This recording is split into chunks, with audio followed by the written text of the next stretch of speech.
a key component of making this all work is getting the businesses on board.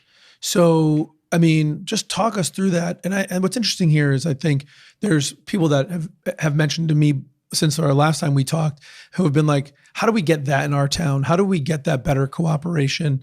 So maybe from your side, how did it start and how do you keep it going?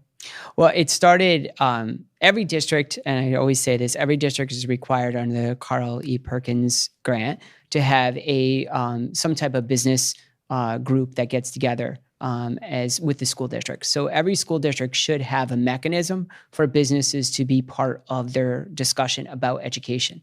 When I got there, ours was active, but it wasn't as vibrant as I had hoped. So personally, again, my approach is you got to go out to the people. Mm-hmm. So I started just making cold calls. I started calling and saying, could I meet with the president? I'll meet with anybody. I'll meet with the janitor if that gets me to the president at some point.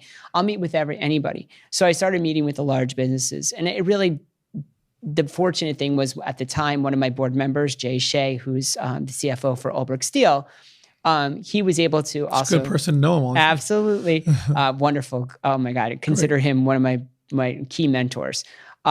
He was able to also get me some meetings with people, but it was going into even the small businesses and getting those partnerships. But I think the key along the way was that you can't overpromise and underdeliver. Mm-hmm. So as a school district, I had to be very strategic, knowing what my capacity was personally, as well as capacity of my staff, to be able to put that forth to the businesses and say, okay, we're willing to do this.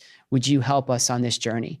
And I think that we've 9 out of 10 times have exceeded expectations, which I think then businesses say, okay, wait a minute, this person is going to put his money where his mouth is.